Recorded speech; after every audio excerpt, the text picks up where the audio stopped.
সাম্প্রতিক Iran Israel সংঘাত যেন জানান দিচ্ছে ইরানকে থামানোর সাধ্য হারিয়েছে পশ্চিমারা। এখন ইরানেরই দিন, কারণ বিশ্লেষকদের মতে ইরানের পাল্টা হামলা কেবল একটি সামরিক জবাব নয়, বরং পুরো অঞ্চলের শক্তির ভারসাম্য নিয়ে নতুন করে ভাবতে বাধ্য করছে সবাইকে। মধ্যপ্রাচ্যের নিরাপত্তা সমীকরণ কি তাহলে বদলে যাচ্ছে? ঘটনার সূত্রপাত লেবাননের রাজধানী বৈরুতের দক্ষিণাঞ্চলে ইসরায়েলি হামলাকে কেন্দ্র করে। সেই হামলার জবাব হিসেবে ইসরায়েলের দিকে ক্ষেপণাস্ত্র নিক্ষেপ করে ইরান। আর এই পদক্ষেপের মাধ্যমে ইরান এমন একটি বার্তা দিয়েছে যা শুধু ইসরায়েল নয়, যুক্তরাষ্ট্রও উপেক্ষা করতে পারছে না। গত কয়েক মাসের সংঘাতের পর অনেকেই মনে করেছিলেন ইরানের প্রতিরোধ সক্ষমতা আগের তুলনায় দুর্বল হয়েছে। বিশেষ করে ইসরায়েল ও যুক্তরাষ্ট্রের কিছু মহলে এমন ধারণা তৈরি হয়েছিল যে ধারাবাহিক চাপ, নিষেধাজ্ঞা এবং সামরিক উত্তেজনা তেহরানের শক্তিকে ক্ষয় করেছে। কিন্তু সাম্প্রতিক হামলা যেন সেই ধারণাকেই চ্যালেঞ্জ জানিয়ে দিল।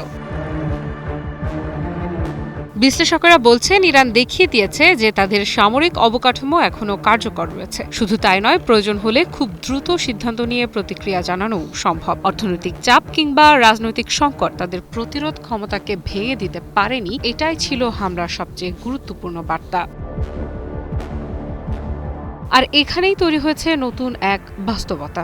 দীর্ঘদিন ধরে ইসরায়েল বিভিন্ন আঞ্চলিক ফ্রন্টে সামরিক অভিযান চালিয়ে এসেছে, কখনো সিরিয়ায়, কখনো লেবাননে, আবার কখনো ইরানের স্বার্থ সংশ্লিষ্ট বিভিন্ন লক্ষ্যবস্তুতে। কিন্তু এবার বৈরুতে হামলার পর সরাসরি ইসরায়েলের ভেতরে আঘাত হানার সক্ষমতা দেখিয়েছে ইরান।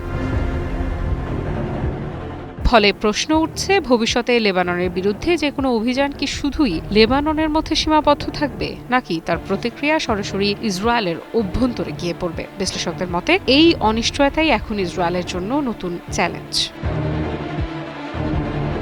এদিকে হামলাটি আরেকটি বিষয়ও স্পষ্ট করেছে, সেটি হলো হিজবুল্লাহর প্রতি ইরানের সমর্থন। বৈরুতের দক্ষিণাঞ্চলকে দীর্ঘদিন ধরেই হিজবুল্লাহর গুরুত্বপূর্ণ রাজনৈতিক ও সামাজিক ঘাঁটি হিসেবে দেখা হয়। সেখানে হামলার জবাবে ইরানের প্রতিক্রিয়া ইঙ্গিত দিয়েছে যে লেবাননের এই মিত্র গোষ্ঠী এখনও তেহরানের কৌশলগত অগ্রাধিকারের অংশ।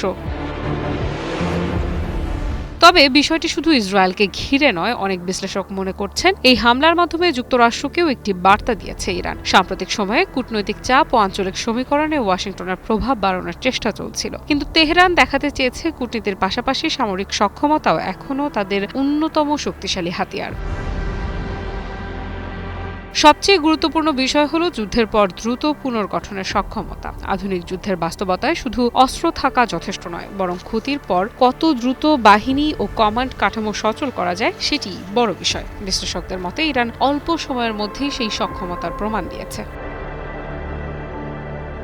অন্যদিকে এই ঘটনা ইসরায়েলের সামরিক কৌশল নিয়েও নতুন আলোচনা তৈরি করেছে। গাজায় হামাস কিংবা লেবাননে হিজবুল্লাহর বিরুদ্ধে যে ধরনের কৌশল প্রয়োগ করা হয়েছে, একই পদ্ধতি ইরানের ক্ষেত্রে কার্যকর হবে কিনা তা নিয়ে এখন প্রশ্ন উঠছে। কারণ ইরান কোনো সংগঠন নয়, বরং বিশাল ভৌগোলিক বিস্তার ও বহুমাত্রিক সামরিক ক্ষমতা সম্পন্ন একটি রাষ্ট্র।